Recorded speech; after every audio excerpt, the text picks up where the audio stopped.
Hello বন্ধুরা, আমি সুমন আর তোমরা দেখছো প্যারিস কোচিং। বন্ধুরা, আজকের ভিডিওটাতে একটু ভয়েসেরটা খারাপ হতে পারে, কারণ চারদিকে মাইক বাজছে, এর জন্য একটু ইকো হতে পারে। তো তার জন্য আমি এক্সট্রিমলি সরি, ঠিক আছে। কিন্তু আমাদেরকে তো আমাদের ক্লাস করতে হবে, ওকে। তো তার মধ্যেই আমি কিন্তু আজকের ভিডিও বানাচ্ছি। বন্ধুরা, জানিয়ে রাখি, এখন যারা আমাদের চ্যানেলে নতুন তারা কিন্তু প্রত্যেক দিন আমাদের কিন্তু দুপুর 3টে থেকে জিকের মক টেস্টের ক্লাস হচ্ছে। তো আজকের আমাদের টপিক হচ্ছে ডাব্লিউপির শেষ 15 বছরে যে সমস্ত পলিটি অ্যান্ড ইকোনমি অর্থাৎ সংবিধান ও অর্থনীতি থেকে যে সমস্ত প্রশ্নগুলো এসেছে সেগুলো আমরা একবার দেখে নেব, ওকে বন্ধুরা। তো চলো আজকের ক্লাস আমরা শুরু করি। দেখো বন্ধুরা, আজকের ক্লাসের প্রথম প্রশ্ন কি বলেছেন। অ্যাকচুয়াল বন্ধুরা, এই প্রত্যেকটা প্রশ্ন কিন্তু কোনো না কোনো বছরে ডাব্লিউবিপির সে এক্সারসাইজ হতে পারে, এসআই হতে পারে, কনস্টেবল হতে পারে, যে সমস্ত পরীক্ষাগুলো হয়েছে সেগুলো কোনো না কোনো পরীক্ষাতে এসেছে।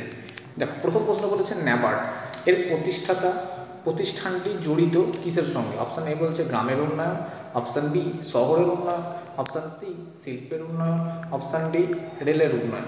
তাহলে বন্ধুরা, এই ন্যাবার্ড এটা কিন্তু খুব ইম্পর্ট্যান্ট, NABARD। আগে তোমাদেরকে জানতে হবে যে এর ফুল ফর্মটা কী। তাহলে ন্যাবার্ডের, আচ্ছা আমি বানানটা একটু ভুল লিখলাম, ন্যাবার্ড হচ্ছে NABARD। এই ন্যাবার্ডের পুরো কথা হলো ন্যাশনাল ব্যাংক ফর, তাহলে এন ফর হচ্ছে ন্যাশনাল, NATIO, ন্যাশনাল ব্যাংক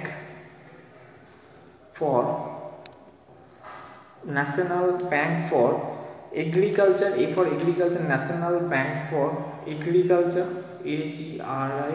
তোমরা কিন্তু উচ্চারণটা শুনে একটু লিখে নাও, ঠিক আছে। Agriculture and rural development, RURAL, rural development, ঠিক আছে। ভালো করে বুঝে নাও, ন্যাবার্ডের পুরো কথা হলো national bank for agriculture and rural development, ঠিক আছে। তাহলে এখানে তোমরা বুঝতে পারছো রুরাল ডেভেলপমেন্ট কথার অর্থ হলো গ্রামের উন্নয়ন। তাহলে এখানে সঠিক উত্তর হয়ে যাবে অপশান এ, গ্রামের উন্নয়ন ইজ দ্য রাইট অ্যান্সার। আচ্ছা, অনেক সময় আরেকটা প্রশ্ন আসতে পারে যে ন্যাবার্ড কত সালে প্রতিষ্ঠা হয়। তার সঠিক উত্তর হবে 1982 সালে কিন্তু এই ন্যাবার্ড প্রতিষ্ঠা হয়, খুব ইম্পর্ট্যান্ট। এবং এর হেডকোয়ার্টার কোথায় এটাও তোমরা জেনে নাও যে মুম্বাই, ঠিক আছে। তাহলে এর হেডকোয়ার্টার কোথায় না মুম্বাই। খুব ইম্পর্ট্যান্ট প্রশ্ন কিন্তু এটা, ঠিক আছে। তোমরা কিন্তু খাতায় এগুলো একটু নোট করে নাও, কী পয়েন্ট কী কী হতে পারে। অনেক সময় ন্যাবার্ডের পুরো কথা তোমায় দিয়ে দিতে পারে, ঠিক আছে। নেক্সট প্রশ্ন দেখে, নেক্সট প্রশ্ন বলছে নিম্নের কোন ভারতীয় টাকা ভারত সরকার দ্বারা মুদ্রিত হয়। অপশান এ বলছে 100 টাকা, অপশান বি 500 টাকা, অপশান সি 2000, অপশান ডি 1 টাকার নোট। এই প্রশ্নটা খুব ইম্পর্ট্যান্ট একটা প্রশ্ন। আমি আমার চ্যানেলে অলরেডি মুদ্রা সংক্রান্ত যে সমস্ত পরীক্ষার প্রশ্নগুলো আসতে পারে সেই নিয়ে একটা ভিডিও বানিয়ে রেখেছি, তোমরা ওটা একবার দেখে নাও। তোমরা সবাই দেখবে টাকার পিছনের দিকে দুটো জিনিস লেখা থাকে 500 এগুলোতে, সেটা হচ্ছে RBI, reserve bank of India, এবং তার উপরে ব্যাংকের, রিজার্ভ ব্যাংকের যে গভর্নর তার সাইন থাকে। সেগুলো তোমরা 500, 100, 2000 টাকার নোটে দেখতে পাবে। তাহলে এখানে সঠিক উত্তর হয়ে যাবে 1 টাকার নোট। এই 1 টাকার নোটে কার সই থাকে? 1 টাকার নোটে যে অর্থ সচিব, ঠিক আছে, ফাইন্যান্স মানে যে অর্থ সচিব হয় অ্যাকচুয়াল মিনিস্ট্রি অফ ফাইন্যান্স, ঠিক আছে, মিনিস্ট্রি অফ ফাইন্যান্স, তো তার সই কিন্তু এখানে থাকে। চলো, তাহলে এখানে সঠিক উত্তর হয়ে যাবে 1 টাকার note, option D is the right answer. অর্থাৎ 1 টাকার নোট এবং খুচরো যেগুলো সেগুলো বাদ দিয়ে বাকি সবেতেই RBI এর গভর্নরের কিন্তু সই থাকে, ওকে। চলো তাহলে নেক্সট প্রশ্ন দেখে নিই। নেক্সট প্রশ্ন বলছে কোন অনুচ্ছেদ অনুযায়ী ভারতীয় সংবিধান সংশোধন করা যায়। কোন অনুচ্ছেদ অনুযায়ী? তাহলে বলছে article number 360, article number 362, article number 368, article number 370। তাহলে এখানে সঠিক উত্তর কী হয়ে যাবে যে আর্টিকেল নাম্বার 368 অর্থাৎ 368 দ্বারা কিন্তু সংবিধান সংশোধন করা যায়, ঠিক আছে। ভালো করে বুঝে নাও, আর্টিকেল নাম্বার 368 দ্বারা কিন্তু সংবিধান সংশোধন করা যায়। চলো নেক্সট প্রশ্ন দেখে নিই। নেক্সট প্রশ্ন বলছে যে পদে থাকাকালীন কোনো ভারতীয় রাষ্ট্রপতি মারা গেলে রাষ্ট্রপতি রূপে কাজ চালাতে পারেন কতদিন। তাহলে এখানে সঠিক উত্তর কি হয়ে যাবে যে রাষ্ট্রপতি মারা গেলে অপশান এ বলছে 6 মাস, অপশান বি 3 মাস, অপশান সি 1 বছর, অপশান ডি 2 বছর। তাহলে এখানে সঠিক উত্তর হয়ে যাবে অপশান এ 6 মাস। কিন্তু রাষ্ট্রপতি মারা গেলে উপরাষ্ট্রপতি কিন্তু তিনি রাষ্ট্রপতি রূপে কাজ চালাতে পারেন, ঠিক আছে। আচ্ছা, এটা কত নম্বর আর্টিকেলে তোমরা সেটাও একটু লিখে নাও। তাহলে আর্টিকেল নাম্বার 62-তে এটা বলা আছে। আর্টিকেল নাম্বার 62-তে এটা বলা আছে যে কোনো রাষ্ট্রপতি যদি মারা যান তাহলে উপরাষ্ট্রপতি রাষ্ট্রপতি হিসাবে কাজ করতে পারে 6 মাস। চলো নেক্সট প্রশ্ন দেখে নিই। নেক্সট প্রশ্ন বলছে নিচের কোন সংশোধনী দ্বারা ভারতীয় সংবিধানের প্রস্তাবনা সংশোধিত হয়েছিল? প্রস্তাবনা, যেটাকে আমরা ইংরেজিতে প্রেমবেল বলি, ঠিক আছে, PREMBL, ঠিক আছে। এখানে বলছে নিম্নের কোন সংশোধনী দ্বারা সংবিধানের প্রস্তাবনা সংশোধিত হয়েছিল? আচ্ছা, আমরা একবার একটু কি পয়েন্টগুলো একটু দেখে নেব। সেটা হলো কি যে 42তম সংবিধান সংশোধনের দ্বারা। তাহলে এখানে সঠিক উত্তর হয়ে যাবে অপশান বি, 42তম সংবিধান সংশোধন। এটা কত সালে হয়েছিল?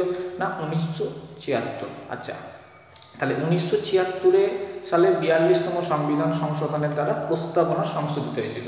এখানে আরেকটা প্রশ্ন আছে যে সংবিধান সংশোধনের দ্বারা মানে প্রস্তাবনা সংশোধনের দ্বারা কী কী যুক্ত হয়েছিল, এটা তোমরা কমেন্ট সেকশানে জানাবে। আচ্ছা, আমি আরও কয়েকটা জিনিস একটু বলে দিই। যেমন 1973 সালে যখন কেশবানন্দ ভারতী মামলা হয়, মানে কেশবানন্দ ভারতী মামলাতে সুপ্রিম কোর্ট কী রায় দিয়েছিল যে প্রস্তাবনার বেসিক যে স্ট্রাকচার সেটা কিন্তু কখনোর জন্যই পরিবর্তন করা যাবে না। কেশবানন্দ ভারতী মামলা, কেশবানন্দ ভারতী মামলা, ঠিক আছে।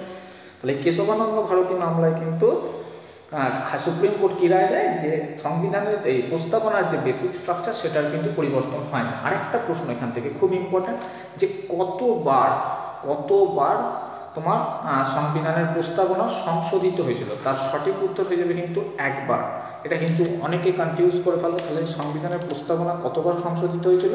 একবার হয়ে যাবে সঠিক উত্তর। ওকে, তাহলে এই প্রশ্নটা সঠিক উত্তর হয়ে গেল অপশান বি, 42তম সংবিধান সংশোধন। চলো নেক্সট প্রশ্ন দেখে নিই।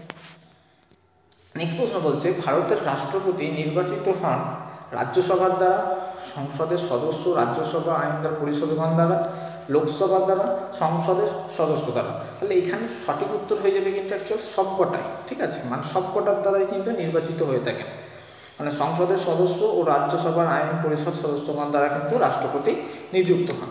আচ্ছা, এখানে আরেকটা প্রশ্ন আসতে পারে, তাহলে ইলেকশন মানে রাষ্ট্রপতির যে নির্বাচন কত নম্বর ধারা থেকে হয়ে থাকে? না 54, 54 নম্বর, 55 নম্বর, ঠিক আছে। এই ধারায় কিন্তু রাষ্ট্রপতির ইলেকশন বা নির্বাচন মানে রাষ্ট্রপতি নিযুক্ত হয়ে থাকে, ঠিক আছে। চলো নেক্সট প্রশ্ন দেখে নিই আমরা।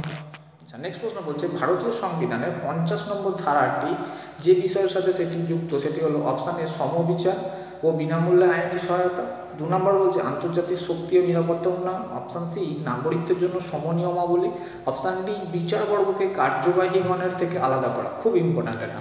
এখানে 50 নম্বর আর্টিকেলে কি বলেছিল যে সেপারেশন অফ জুডিশিয়ারি, অর্থাৎ বিচার ব্যবস্থাকে এক্সিকিউটিভদের থেকে আলাদা করা, ঠিক আছে। তার মানে এখানে বুঝতেই পারছো যে বিচারবর্গদেরকে নিয়ে বলেছিল, কারণ 50 নম্বর আর্টিকেলে বলাই ছিল যে separation of judiciary from the executive, অর্থাৎ অপশান ডি হয়ে যাবে এই প্রশ্নটার সঠিক উত্তর, ঠিক আছে। চলো নেক্সট প্রশ্ন দেখে নিই। আচ্ছা, এখানে আরেকটা প্রশ্ন কিন্তু আসতে পারে যে 51 নম্বর ধারায় কি আছে। নেক্সট দেখো, বলছে অন্তর্দয় পরিকল্পনার প্রধান উদ্দেশ্য কি? আচ্ছা, অন্তর্দয় পরিকল্পনা প্রথম যখন শুরু হয়, আচ্ছা আমি একটু বলে দিই আগে। অপশান এ বলছে শহরের গরিব মানুষের উন্নয়ন, অপশান বি বলছে কৃষকদের উন্নয়ন, অপশান সি ভূমিহীন শ্রমিকদের উন্নয়ন, অপশান ডি গরিব মানুষের উন্নয়ন।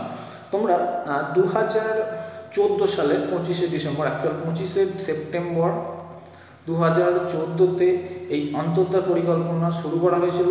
এর নাম দেওয়া হয়েছিল কি না দীনদয়াল উপাধ্যায় পরিকল্পনা, ঠিক আছে। দীনদয়াল উপাধ্যায় পরিকল্পনা, অন্তর্দয় পরিকল্পনা। তাহলে কবে না 25 সেপ্টেম্বর 2014-তে এটা শুরু করা হয়। দীনদয়াল উপাধ্যায় এটা কিসের জন্য করা হয়েছিল? গরিব মানুষের উন্নয়ন। অপশান ডি হয়ে যাবে কিন্তু সঠিক উত্তর, গরিব মানুষের উন্নয়নের জন্য কিন্তু অন্তর্দয় পরিকল্পনা চালু করা হয়। দীনদয়াল উপাধ্যায় নামেও এটা পরিচিত। চলো নেক্সট প্রশ্ন দেখে নিই। নেক্সট প্রশ্ন বলছে ভারতের সবুজ বিপ্লব নিচের কোন ক্ষেত্রে সবচেয়ে বেশি সফল? আচ্ছা, সবুজ বিপ্লব কোন ক্ষেত্রে সফলের আগে তোমাদেরকে জানতে হবে এর জনক কাকে বলা হয়। সবুজ বিপ্লবের জনক কাকে বলা হয়? না নরম্যান বার্লগকে কিন্তু বলা হয় তাকে সবুজ বিপ্লবের জনক, ঠিক আছে। এটা কিন্তু খুব ইম্পর্ট্যান্ট, কারণ তোমার অনেক সময় এই প্রশ্নটা নিয়ে খুব একটু সমস্যা হয়। তাহলে এখানে তোমরা লিখে নাও এটা নরম্যান বাংলায় লিখে নাও নরম্যান বার্লগ, ঠিক আছে, নরম্যান বারলগ, তোমরা একটু উচ্চারণটা এটা পেনটার জন্য হচ্ছে, এটা নরম্যান বারলগ। ঠিক আছে, তাহলে সঠিক উত্তর হয়ে যাবে কি নরম্যান বারলগ, নরম্যান বারলগ হয়ে যাবে সঠিক উত্তর। হচ্ছে তোমার সবুজ বিপ্লবের জনক বলা হয় কাকে, না নরম্যান বারলগকে। আর যদি বলে ভারতীয়, যদি ভারতীয় সবুজ বিপ্লবের জনক তখন হবে doctor M S. Swaminathan, doctor M S. Swaminathan, খুব ইম্পর্টেন্ট এটা, ডক্টর এম.এস. স্বামীনাথন। ঠিক আছে, ভারতের সবুজ বিপ্লবের জনক কিন্তু এম.এস. স্বামীনাথন। তাহলে বলছে কি ভারতের সবুজ বিপ্লবের নিচের কোন ক্ষেত্রে সবচেয়ে বেশি সফল? অপশান এ গম আর আলু, অপশান বি জোয়ার তৈলবীজ, অপশান সি গম ও চাল উৎপাদন, অপশান ডি চা এবং কফি উৎপাদন। তাহলে সঠিক উত্তর হয়ে যাবে অপশান সি গম আর চাল উৎপাদন। কারণ যে পুরো প্রজেক্টটা এই সবুজ বিপ্লব এটা করা হয়েছিল উত্তরপ্রদেশ, পাঞ্জাব এই সাইডটাতে। ঠিক আছে, তাহলে আমার সঠিক উত্তর হয়ে গেল অপশান সি, অপশান সি হয়ে গেল রাইট অ্যান্সার। চলো নেক্সট প্রশ্ন দেখে নেব। নেক্সট প্রশ্ন বলছে লোকসভায় 0 আওয়ারের সর্বাধিক সময়কাল কত? লোকসভায় 0 আওয়ারের সর্বাধিক সময়কাল কত? Option A 60 minute, option B অনির্দিষ্টকাল, option C 30 minute, option D 2 ঘন্টা। তাহলে এর সঠিক উত্তর হবে কিন্তু 60 মিনিট, অর্থাৎ অপশান এই হয়ে যাবে এই প্রশ্নটা সঠিক উত্তর। 0 আওয়ার কিন্তু তোমার দুপুর 12টা থেকে 1টা পর্যন্ত চলে এই 0 আওয়ার। ঠিক আছে, এই 0 আওয়ারেরও আবার 3টে ভাগ আছে, মানে এর যে টাইমিং সেখানে কিন্তু ভাগ করা থাকে যে কোন সময় কে প্রশ্ন করবে, কে উত্তর দেবে, এটা একটা ব্যাপার। তো ঠিক আছে, এই 0 আওয়ার তাহলে কতক্ষণ চলে? 60 মিনিট, অর্থাৎ 12টা থেকে 1টা। ওকে, চলো নেক্সট প্রশ্ন দেখি। নেক্সট প্রশ্ন বলছে যে নিম্নলিখিত বিভাগের কোনটি থেকে ভারত তার জিডিপি, আচ্ছা জিডিপির পুরো কথা হচ্ছে গ্রস ডোমেস্টিক প্রোডাক্ট। ঠিক আছে, গ্রস ডোমেস্টিক প্রোডাক্ট। অ্যাকচুয়াল বেশি ডিটেলসে খুব একটা কোয়েশ্চেন আসে না, তোমরা জিডিপির পুরো কথাটা জেনে নাও যে জিডিপির পুরো কথা হলো গ্রস ডোমেস্টিক প্রোডাক্ট। আচ্ছা বলছে কি তাহলে বিভাগের কোন বিভাগ থেকে ভারত তার জিডিপির সর্বাধিক অংশ লাভ করে? অপশান এ বলছে নির্মাণ ক্ষেত্র, অর্থাৎ সেকেন্ডারি সেক্টর। আচ্ছা এটা একটু বলে দিই বন্ধুরা, 3টে সেক্টর কিন্তু থাকে, একটা হলো প্রাইমারি, 2 নম্বর হলো সেকেন্ডারি, 3 নম্বর হলো সার্ভিস সেক্টর বা টার্সিয়ারি সেক্টর। ঠিক আছে, খুব ইম্পর্টেন্ট। এর মধ্যে তোমার এডুকেশন যেটা হয়, মানে এডুকেশন এবং ব্যাংকিং, এডুকেশন অর্থাৎ শিক্ষা, তোমরা এটা লিখে নাও, শিক্ষা এবং ব্যাংক, শিক্ষা এবং ব্যাংক এটা হলো কিন্তু তোমার সার্ভিস সেক্টরের মধ্যে পড়ে। শিক্ষা এবং ব্যাংক হলো তাদের কোন সেক্টরের মধ্যে, না সার্ভিস সেক্টরের মধ্যে পড়ে, বা সেবা পরিষেবা যেটাকে আমরা বলি। আচ্ছা তোমার হচ্ছে যেমন উৎপাদক একটা হয় যেটা দ্বিতীয় অর্থাৎ সেকেন্ডারি সেক্টর, সেটা হচ্ছে উৎপাদক। যেমন হয় উৎপাদক বলতে তেমন হচ্ছে বেকারিগুলো হয়ে থাকে, বেকারি মানে পাউরুটি, কেক, এই যে বিস্কুট এগুলো। ঠিক আছে, তো এগুলো হলো সেকেন্ডারি সেক্টরের মধ্যে পড়ে। আচ্ছা আর সি হচ্ছে কৃষিক্ষেত্র বা প্রাইমারি সেক্টর, অপশান ডি হলো উৎপাদন ক্ষেত্র। তাহলে এখানে বলছে নিম্নলিখিত বিভাগের কোনটি থেকে ভারত সরকার সব থেকে বেশি জিডিপি উৎপাদন করে? সবচেয়ে ইম্পর্টেন্ট, তাহলে উত্তর হবে কি না সার্ভিস সেক্টর থেকে কিন্তু সব থেকে বেশি জিডিপি উৎপন্ন হয়, অর্থাৎ অপশান বি এই প্রশ্নটা সঠিক উত্তর, service sector is the right answer.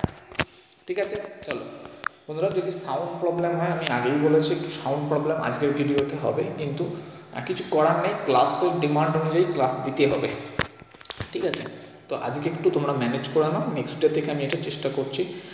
একটু মানে চারদিকে মাইক বাজার জন্য একটা প্রবলেমটা হচ্ছে। নেক্সট দেখো বলছে নিচের কোনটি বর্তমান ভারতের বৃহত্তম পাবলিক সেক্টর বাণিজ্যিক ব্যাংক? অপশান এ বলছে আইসিআইসিআই ব্যাংক, অপশান বি ভারতীয় state bank, option C IDBI bank, option D Indian bank. এটা আশা করি সকলেই করতে পারবে। তাহলে এর সঠিক উত্তর কী হয়ে যাবে, না পাবলিক সেক্টর ব্যাংক সব থেকে বৃহত্তম কোনটা, না এসবিআই অর্থাৎ state bank of India, SBI হয়ে যাবে সঠিক উত্তর, এসবিআই। ঠিক আছে, চলো নেক্সট প্রশ্ন দেখে নাও। নেক্সট প্রশ্ন বলছে ভারতের আয়কর হলো ট্যাক্স, অপ্রত্যক্ষ প্রগতিশীল, অপ্রত্যক্ষ ও অনুপাতিক, প্রত্যক্ষ ও অনুপাতিক, প্রত্যক্ষ ও প্রগতি। তাহলে সঠিক উত্তর হয়ে যাবে কি, আচ্ছা এটা প্রগতিশীল একটুখানি লিখে নাও, এটা অপ্রত্যক্ষ ও প্রগতিশীল। তাহলে এর সঠিক উত্তর হয়ে যাবে কি, না অপশান ডি, অর্থাৎ আয়কর হলো ভারতের আয়কর হলো প্রত্যক্ষ ও প্রগতিশীল। আচ্ছা প্রত্যক্ষ আর প্রগতিশীলের মধ্যে আবার কিন্তু তোমার একটা ব্যাপার আছে, মানে ডাইরেক্ট ট্যাক্স, একটা হলো ট্যাক্স দুরকমভাবে দেওয়া যায়, একটা হলো ডাইরেক্ট ট্যাক্স আর একটা হলো ইনডাইরেক্ট ট্যাক্স। মানে তুমি যেটা ডিরেক্টলি দেবে, যেমন ইনকাম ট্যাক্স, তাহলে ইনকাম ট্যাক্স কিন্তু ডাইরেক্ট ট্যাক্সের আন্ডারে পড়ে। আবার ইনডাইরেক্ট ট্যাক্সের মধ্যে যেমন জিএসটি পড়ে, ভ্যাট পড়ে, ভ্যালু অ্যাডেড ট্যাক্স যেটাকে আমরা বলি ভ্যাট, এই জিএসটি গ্রস ডোমেস্টিক মানে GST goods and services tax, এগুলো হলো সব ইনডাইরেক্ট ট্যাক্সের মধ্যে। আর ডাইরেক্ট ট্যাক্সের মধ্যে কিন্তু ইনকাম ট্যাক্সটা পড়ে যায়। ওকে, চলো তাহলে এই প্রশ্নটার উত্তর কিন্তু ডি হয়ে গেল। নেক্সট প্রশ্ন দেখি। নেক্সট প্রশ্ন বলছে ভারতের রাজ্যসভার সদস্যগণকে নির্বাচিত করেন অপশান এ জনগণ, option B Lok Sabha, option C বিধানসভার নির্বাচিত সদস্যগণ, অপশান ডি বিধান পরিষদের নির্বাচিত সদস্যগণ। তাহলে এটা সবাই জানো তোমরা যে রাজ্যসভার সদস্যদেরকে কারা নির্বাচিত করে না বিধানসভার নির্বাচিত সদস্যগণ, বিধানসভার নির্বাচিত সদস্যগণ। ঠিক আছে, তাহলে এখানে সঠিক উত্তর হয়ে যাবে অপশান সি, রাইট অ্যান্সার। চলো নেক্সট প্রশ্ন দেখে দেখো। নেক্সট প্রশ্ন কি বলেছে? নেক্সট প্রশ্ন বলছে যে রাজ্যপালকে শপথ গ্রহণ করান কে? তাহলে রাজ্যপালকে শপথ গ্রহণ করান অপশান এ ভারতের প্রধান বিচারপতি, অপশান বি ভারতের রাষ্ট্রপতি, অপশান সি হাইকোর্টের প্রধান বিচারপতি, অপশান সি বিধানসভার অধ্যক্ষ। তাহলে এখানে সঠিক উত্তর তোমরা সকলেই জানো যে হাইকোর্টের প্রধান বিচারপতি কিন্তু রাজ্যপালকে শপথ গ্রহণ মানে শপথ বাক্য পাঠ করান। অপশান সি হয়ে যাবে এই প্রশ্নটার সঠিক উত্তর। ঠিক আছে, তাহলে এখানে সঠিক উত্তর কিন্তু এটা হয়ে যাবে। আচ্ছা, আর একটা একটু জানিয়ে রাখি ইম্পর্ট্যান্ট একটা নোটে, সেটা হলো আর্টিকেল নাম্বার 155-তে কিন্তু এটা বলা আছে। চলো নেক্সট প্রশ্ন দেখে নিই। এটা তো খুব ফেমাস প্রশ্ন, প্রত্যেকবার ডাব্লিউপি এই প্রশ্নটাকে কনস্টেবলে তো দুবার পরপর পড়ে গেছে। ঠিক আছে, দেখো কি বলছে, ভারতীয় সংবিধানের কোন সংশোধনীর মাধ্যমে ভোটাধিকারের বয়স 21 থেকে কমিয়ে 18 বছর করা হয়েছে? এটা হয় নয় বা হয়েছে। অপশান এ বলছে 73তম, অপশান বি 42তম, অপশান সি 88তম, অপশান ডি 61তম। তাহলে সঠিক উত্তর হয়ে যাবে অপশান ডি, 61তম হয়ে যাবে সঠিক উত্তর। না 1989-এ 61তম সংবিধান সংশোধনীর মাধ্যমে 21 থেকে কমিয়ে 18 বছর করা হয়েছে। ওকে, তাহলে 61 হয়ে যাবে সঠিক উত্তর। চলো নেক্সট প্রশ্ন দেখে নিই। নেক্সট প্রশ্ন বলছে যে ভারতীয় সংবিধানের কোন ধারাকে ডক্টর বি.আর. আম্বেদকর সংবিধানের হৃদয় ও আত্মা বলেছেন? তাহলে অপশান এ বলছে 19 নম্বর ধারা, অপশান বি 14 নম্বর ধারা, অপশান সি 32 নম্বর, অপশান ডি 356।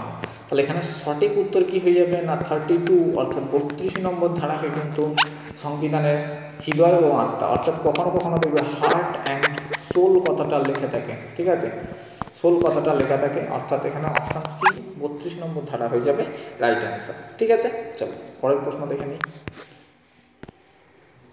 পরের প্রশ্ন বলছে যোজনা কমিশনের পরিবর্তে নিম্নের কোনটি কাজ করছে? মানে যোজনা কমিশনের পরিবর্তিত নাম কোনটি? এর সঠিক উত্তর হবে অপশান এ বলছে লোকপাল, অপশান বি অর্থ commission, option C Lokayukta, option D NITI Aayog. তোমরা সবাই জানো অপশান ডি নীতি আয়োগ। যোজনা কমিশনটা তোমরা প্ল্যানিং কমিশন যেটা ছিল না আগে, সেটাই তো যোজনা কমিশন, তার নাম পাল্টে কী করে দেওয়া হয়েছে নীতি আয়োগ। 2015 সালে কিন্তু এটা চেঞ্জ করে দেওয়া। আচ্ছা, নীতি আয়োগেরও আবার একটা ফুল ফর্ম আছে NITI, আয়োগ বানানটা ডবল এ দেখবে, নীতি আয়োগের AAYOG এরকম তাকে দেখবে নীতি আয়োগের ফুল ফর্ম মানে এটা। তাহলে নীতি আয়োগের যদি ফুল ফর্ম তোমরা লিখতে চাও একটু শুনে লিখে নাও, সেটা হলো national institute, INST, national institute for transform India Aayog. ঠিক আছে, ট্রান্সফর্ম ইন্ডিয়া আয়োগ। ঠিক আছে, এটা কত সালে যদি বলে না 2015 সালে, কিন্তু 2015 সালে। ঠিক আছে, তাহলে সঠিক উত্তর হয়ে গেল অপশান ডি। তাহলে নীতি আয়োগের NITI এর ফুল ফর্ম কি national institute for transforming India. Okay, চলো পরের প্রশ্ন দেখে নিই। পরের প্রশ্ন বলছে নিচের কোনটি ভারতীয় সংসদের অধিবেশন নয়? খুব ইম্পর্টেন্ট। আচ্ছা, তোমাদেরকে জানতে হবে সংসদের মোট কতগুলো অধিবেশন হয় না সংসদের মোট 3টে অধিবেশন হয়। ঠিক আছে, তাহলে 3টে অধিবেশনের মধ্যে কোন হয় দেখো, এখানে অপশান বলছে শীতকালীন অধিবেশন, অপশান বি গ্রীষ্মকালীন অধিবেশন, অপশান সি বর্ষাকালীন অধিবেশন, অপশান ডি বাজেট অধিবেশন। তাহলে এখানে সঠিক উত্তর হয়ে যাবে গ্রীষ্মকালীন, অর্থাৎ সামার সিজন বলে কিছু হয় না, উইন্টার সিজন হয়, রেনি সিজন হয়, আর বাজেট সিজন তো হয়। তাহলে এখানে গ্রীষ্মকালীন অপশান বি হয়ে যাবে সঠিক উত্তর। গ্রীষ্মকালীন অধিবেশন বলে কোনো অধিবেশন হয় না, অধিবেশন নয়, মানে সংসদের এটা অধিবেশনের মধ্যে পড়ে না। ঠিক আছে, অপশান বি। আচ্ছা, এখান থেকে আরেকটা প্রশ্ন আসে কিন্তু যে সংসদের দুটো অধিবেশনের মধ্যে কত মাসের গ্যাপ তাকে মানে সর্বোচ্চ হবে না, সবসময় জানবে 6 মাসের বেশি দুটো মানে যে অধিবেশন তার গ্যাপ 6 মাসের বেশি হবে না। তোমরা নিশ্চয়ই এই রিসেন্ট দেখেছিলে যে করোনার পরিস্থিতির জন্য কিন্তু খোলা হয়েছিল সংসদ, ঠিক আছে। চলো নেক্সট প্রশ্ন দেখে নিই। নেক্সট প্রশ্ন বলছে ভারতবর্ষের টাকার যোগান কার দ্বারা নিয়ন্ত্রিত হয়? ভারতবর্ষের টাকার যোগান কারা নিয়ন্ত্রণ করে বা কার দ্বারা? অপশান এ ভারতীয় রিজার্ভ ব্যাঙ্ক, অর্থমন্ত্রক, অর্থ কমিশন, অপশান বি ভারতীয় স্টেট ব্যাঙ্ক। তাহলে এর সঠিক উত্তর হয়ে যাবে আরবিআই অর্থাৎ রিজার্ভ ব্যাঙ্ক অফ ইন্ডিয়া, অর্থাৎ আরবিআই হয়ে যাবে। Option A is the right answer. Okay বন্ধুরা, আজকে আমি 20টা প্রশ্নই করালাম, কারণ আজকে এমনি সাউন্ড নিয়ে একটু প্রবলেম হচ্ছে, তার জন্য আমি এক্সট্রিমলি সরি। পরের দিনে আমি আরও মানে এই টপিকগুলোর উপর, কন্টেন্টগুলোর উপর আরও ক্লাস আনবো, এবং তোমরা 4টে থেকে কিন্তু অঙ্কের ক্লাসটা মিস করো না। ওকে, থ্যাংক ইউ ফ্রেন্ডস।